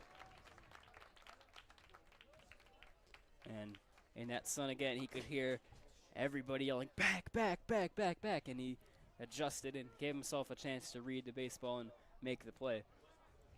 You've got about until the ball reaches its peak, per se, to really track a baseball. If Wasserman gets a 1-2-3, he'll be able to avoid A.J. Putty, who's hit 2 home runs off of him in the last 2 at-bats. So that's for sure what you want to do here if you're Was. And there's no bullpen action, so the Pirates, if Putty came to the plate, would ride with Was again. I know this wouldn't be a Belo thing to do, but what if you just walk him? An intentional walk is definitely in the cards. I mean, it's tough, though, because that's the leadoff hitter. And this is out to center. Playable. It's Hauser on it, and he tracks it. And that works. Just getting flyouts. It's another way to record it now. Everybody obviously holds their breath when the ball is put into the outfield, but now 9-hitter up to the plate.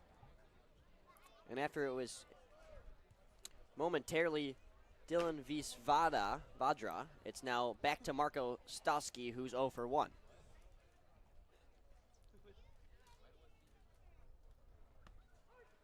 That's a good start to the count. Nice curveball.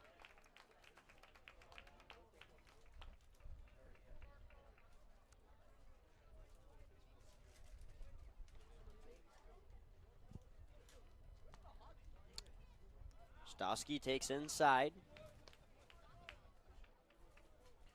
No one on, 2 outs. Red Raiders typically 6 runs a game on average, but Palatine's defense, especially Wasserman on the bump, have been sustainable. And that one's fouled over the backstop. Moss is 1 away from getting out of the inning and giving the Pirates their last chance. They need a run only as of now to continue the game. Would be the bottom of the order for the Pirates. There's strike 3 from Sean Wasserman. And that's his 4th strikeout of the night. Yeah, and this time the call breaks Palatine's favor. Breaks in I will Palatine's say favor. for sure that did look inside, but outside. Or outside. We'll take it. Low and away. We will take going into this break. Bottom of the 7th headed your way on PHSP TV. Stay here.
Malikai Paplanis is looking to pitch the whole game. Neither team has gone to the bullpen. It's been the battle of Wasserman and Paplanis this whole time. And for Malachi, he's got 6 innings in the book, 8 hits allowed, 2 earned runs, 2 walks, and 7 strikeouts. And that's David Odo, who is going out to the bullpen. Nice catch there by Emmet. And that's in case of extra innings. Yep. Pirates need a run. They have not scored one since the 4th inning. 2 straight innings scoreless. Hauser takes strike 1. Leaned back, but appeared to have picked the inside of the strike zone. Joe Riley is on deck, and Jack Grewe is in the hole. 2-1 now.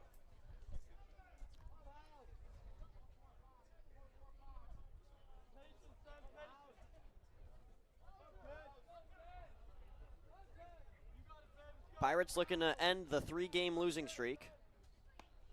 And Hauser can't keep up with the heat. The count now 2-2.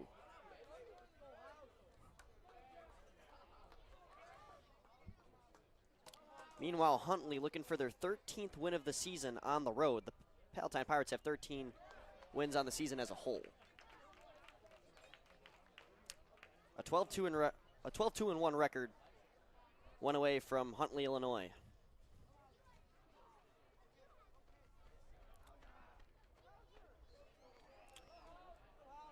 2-2 fired, and Hauser stays alive. Yeah, another foul Oh boy, ball. somebody's got to watch out. Oof. That could have been scary.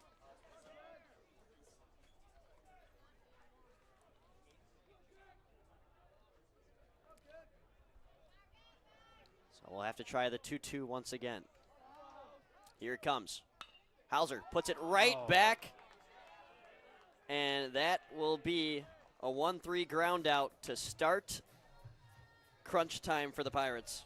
Yep, a good snag by Paplanis. Just good defense. It was hit hard enough where it made it a tough play. I'm not sure if it would have been hard enough to clear the infield. It would have been close. It's Joe Riley, no runners on, 1 out. They just need 1 run to force extras. And third base is playing on the grass right now because of the bunt threat.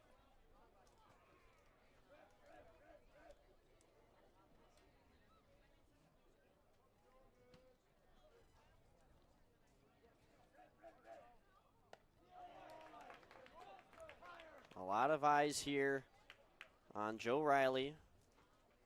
Without a doubt, the largest attendance of a Palatine baseball game, maybe in years, especially this season, let alone. Still red all around. Riley takes strike 1. Joe Riley walked in the 2nd, struck out in the 5th. Just inside. Paplanis certainly thought that was close.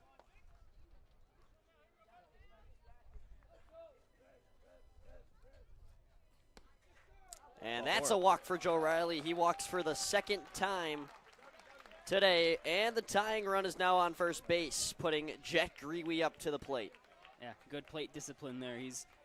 Riley knew exactly what he was looking for and exactly what he wasn't. And 5-pitch walk, and now Paplanis, this I believe is going to be the end of the day for him.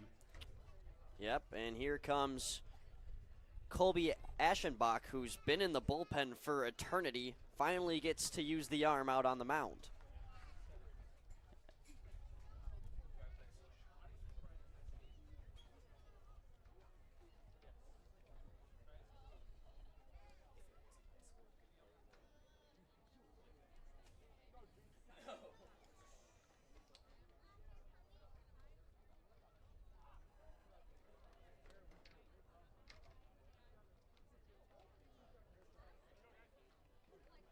Whoa, look at this. They're going to keep him in.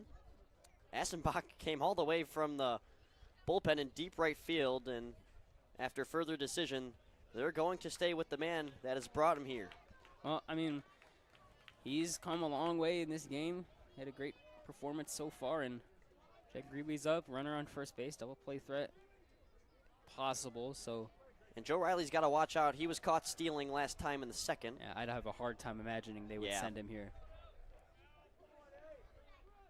First pitch of the count, in for a strike.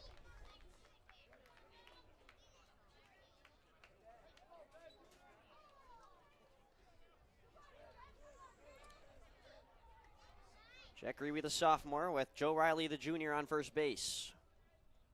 0-1 on its way. Riley leads off a little bit. This is a bunt right down left. What a bunt. And that is picture perfect. 2 runners on. And it's Carter Monroe. And has it been louder here yet today? Nothing fires the crowd up like a perfectly placed bunt. And this is definitely going to be the end of the road here now for Poblanes. But talk about perfectly placed.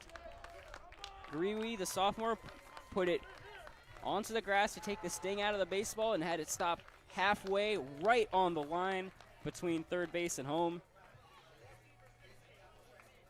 And it didn't look like Huntley was expecting a bunt from the sophomore. So we'll be seeing the senior, Colby Aschenbach, 6'2", 180 pounds.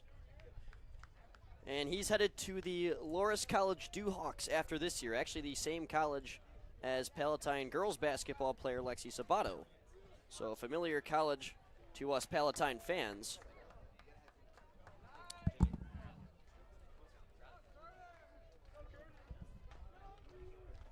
He has a fastball and a changeup, as well as a curveball and a slider. So another Red Raiders pitcher with a 4-pitch arsenal. And everybody here in the PTV studio getting those rally caps situated. Christian Courtney looks real intimidating. Not. Yeah, rally caps are on. If Luke didn't already say it. I did, but it's okay. Yes. I think they need the double reminder anyway. Joe Riley's on second, Jack Greeley's on first after, quite honestly, one of the best bunts we've seen all year. And Carter Monroe is 2 for 3. But he's facing a new arm in Aschenbach.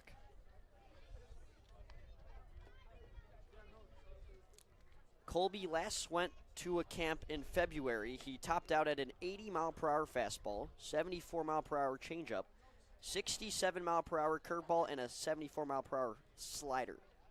So the same arsenal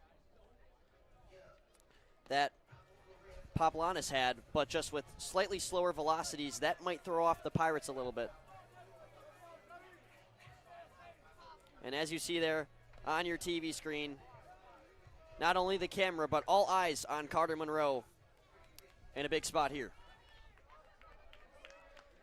Here we go. 1 out. Got to watch out for the double play. Huntley's turned 2 of those. And Monroe's in the batter's box, facing Aschenbach. Yeah, Monroe has faced pressure in multiple sports. Chance of dubby. Swings for the fences on the first pitch, but catches air there. Yeah, and that's the curveball, so you could tell Monroe is excited. The perfect Sean Wasserman is on deck. He's 3 for 3. Monroe, as we mentioned, 2 for 2, 2 singles, and a ground out.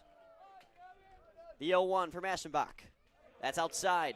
And we apologize, but our camera in center field has just died. No!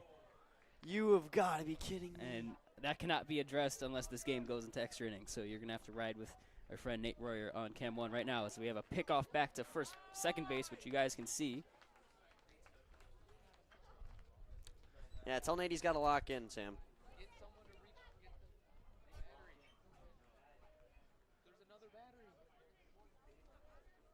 1-1, 1 out.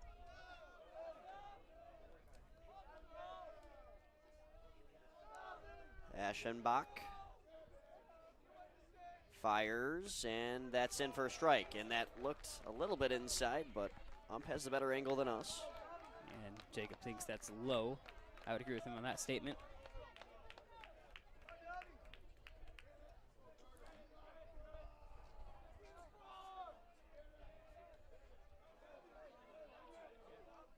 Crucial 1-2 pitch incoming.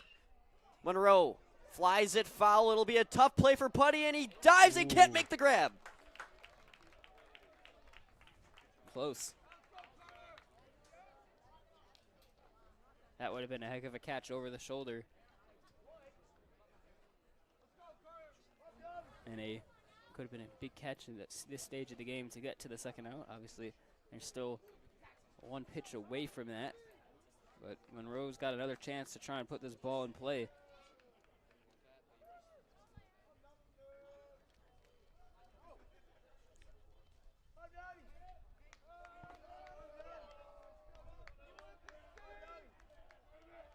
One-two on the way once again, and that is outside.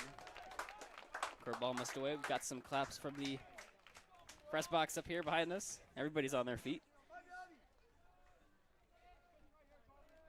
It's hard to find a person who isn't other than the bleachers right now. 2 balls, 2 strikes, 1 out. Monroe calls for time, needs a breather, and rightfully so.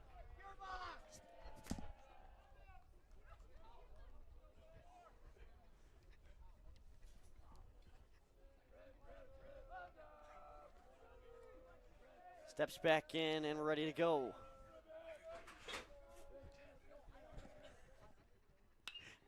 Eschenbach delivers, and it's foul. We've got some chaos back here.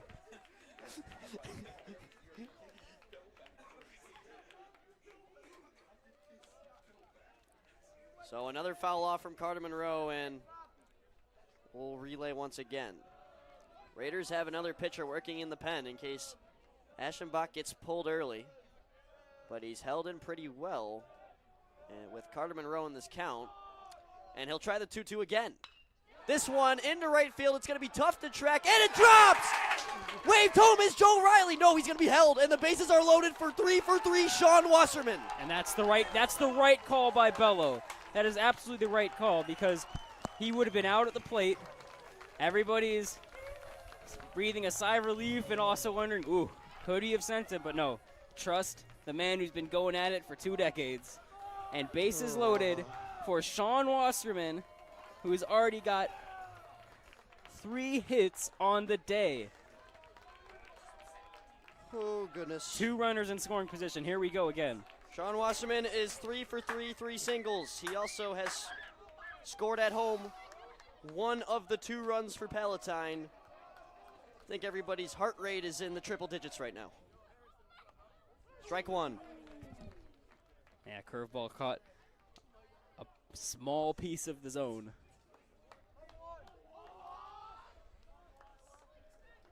All it takes is a base hit. But you got to watch out for the double play. Second pitch of the count. Tipped off by Wasserman. And he knows that was a nice one to hit. I think it was a changeup. David Odo is on deck. He's 0-for-3. And an 0-2 count for Wasserman. Eschenbach has Wasserman where he wants him.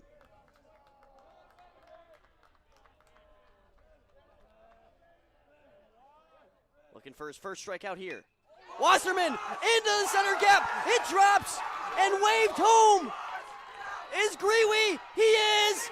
Save! Unbelievable! The Pirates walk it off! Number 9 Huntley is dethroned. And Palatine finishes off the magic day on Paul Belo's last home game. What a sight to see.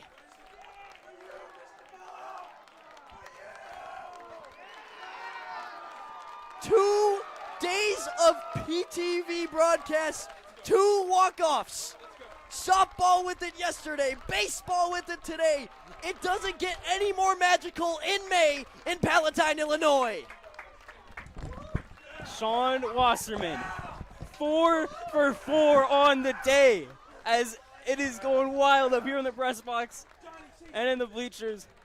What a performance by the Palatine Pirates. They did this. They played an absolute gem of a game, and they did this for Belo. 21 years of coaching for Paul Belo. I don't think he's going to have a moment that is higher than this one in his coaching career. And the baseball gods, everybody loves the baseball gods. Baseball gods are looking down bright on this Pirates team and Coach Belo. What a performance. And I just want to give a quick shout out back to Belo's hold on that single we had before. I thought it was risky to send him there, but that's why he and coaches and I don't. That last send, too. There couldn't have been a closer play. Gruey just barely gets under the tag. I don't even know what to say. I mean, this is incredible. I think your line was amazing. We were all waiting to see the result of that send. We're loving it up here. We're loving it. And I think we're going to try to interview Coach Belo. Yes, let's get some interviews and going. It should go right this time. So you better stick around. We're going to talk to Coach Belo when we return.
Hello, test 1, 2. All right, we're good.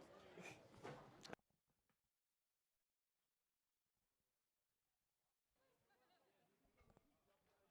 Grace. Hopefully the interview mic works this time. We checked.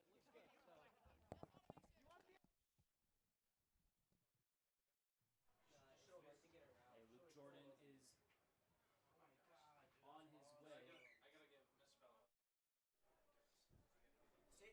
Luke Jorden now on his way down to interview head coach Belo.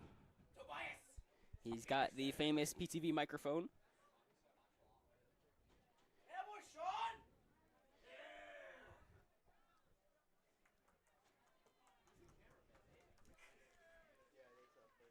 So we'll make sure that Nate Royer has the camera pointed at what is set to be a legendary interview.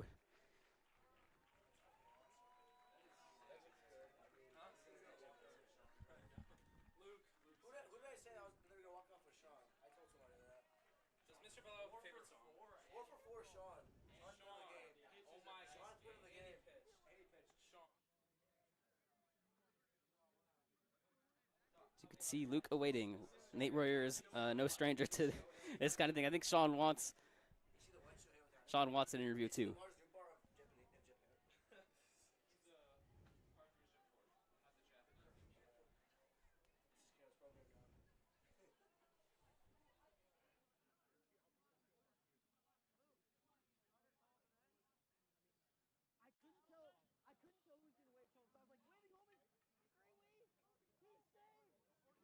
It was pretty good. It was pretty good.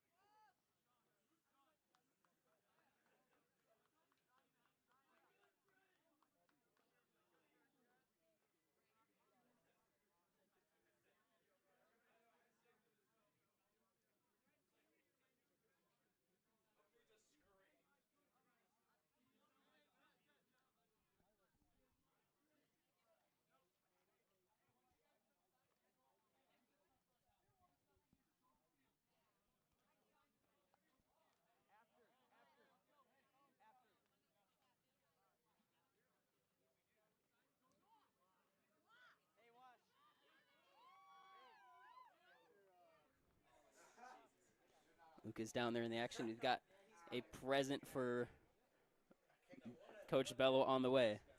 Before we get the interview.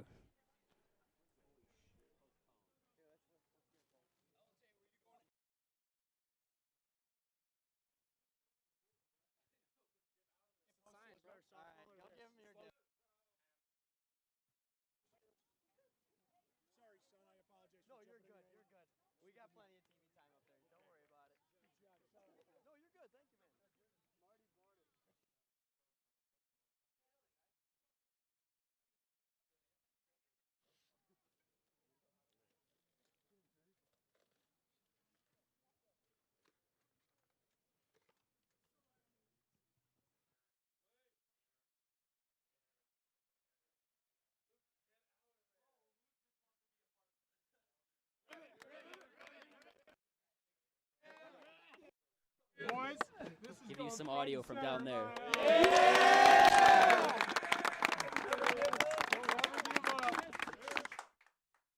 Phenomenal.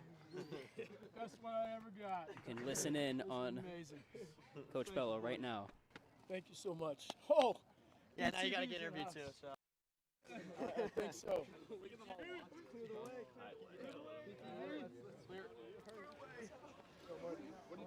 Are we good? I'm here with the man, the myth, the legend, Coach Paul Belo. You've been around here for so long, over 2 decades. Where does this moment rank on your all-time favorites?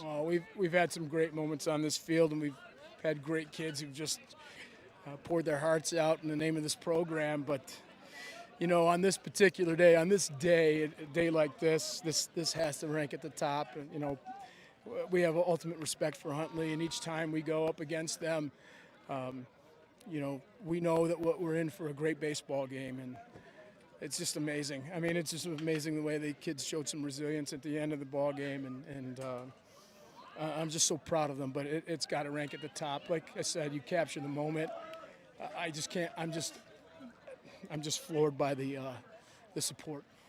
Yeah, and going off of that, I mean, you look around the diamond, you see a sea of red still even maybe 10 minutes after the walk-off we just saw. What does this tell you about the Palatine people? When I walked into this neighborhood 34 years ago, I knew there was something special that happened in this building, in this community, and I knew I was at home, and I know that I left for a brief moment, you know, but I knew I was coming back. So I just love the community. I love these people, and you know, I'm just so honored. If you got one more sentence or statement to give to the people watching online, what would you say to them right now live on YouTube? I love you. I'm awed by the support. I'm awed by the I'm awed by the support. It's just been an amazing run, and this is it's just awesome. I can't put it into words, and you know me. I'm a wordsmith. Well, cry tears of joy today, Belo. That was a heck of a game. Enjoy the win. I appreciate you. Back to you guys. Thank you very, very much for Luke Jorden. That was a heartfelt conference. And the most respect, As I believe Luke Jorden is looking for some more people to interview, so we will send it down to you with Sean Wasserman now. My shades right now. Case, you got my shades? They're in. Do you really need them? No, I'm just saying. No, it's fine. Well, Sean, obviously, as you know, you won a perfect 4 for 4 today. What was feeling different in the bat? I don't think it was a bat. It was more the energy. Yeah, that's a good point. The energy before the game was like none other. I mean, you got all these people coming out for Coach B. You had all of Palatine behind you, and it was awesome. Really cool. I mean, defensively, you pitched great. A.J. Putty had your number. That was about the only person who did. You let up 2 home runs off of him, but how did you keep your composure after the fact? I know. I mean, that kid's, 4th in the state for a reason. Yep, committed to Illinois. Yeah, he's good. So, I mean, can't really do much. Missed my spot, and he took advantage of it. I asked Coach Bell the same question. Well, that concludes the interview. Back to you guys. That's amazing. So happy to bring the interviews to you guys as Was gets the ice bath. Night of smiles here At Palatine High School.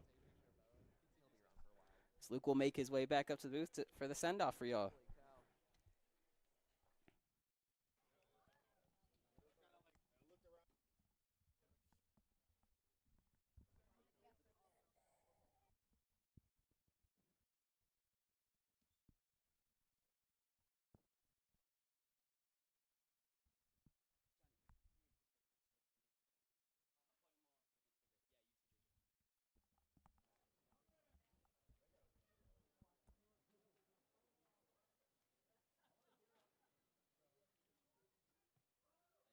I don't even want to do next week. I mean, that might just cap off my Palatine career right there. That was. Hey, you didn't do your send-off. And for those of you still with us, Luke Jorden, the man who almost just got drenched in water, thankfully for a few feet of distance. The water did not get me. The water did not get the mic, thankfully. More importantly, the mic than me. We thank you guys so much for watching this game. This is going to go down as a favorite for so many people. Players, coaches, especially Belo. You just heard it there. Favorite game. He's been an assistant coach or a head coach since 1991. That just goes to show you the power of Palatine here in 2024. Still supporting him the same as they did prior. And all that hard work that he spent truly paying off with the upset of a top 10 team in the Huntley Red Raiders, giving them their second non-conference loss on the year. So you want to talk about a storybook week in Palatine sports, you just close the book and read it. What an incredible week here from not only the Palatine High School baseball field, but the softball field as well yesterday. 2 walk-offs in 2 days. That's all you need to hear from me. My name is Luke Jorden, signing off for potentially one last time.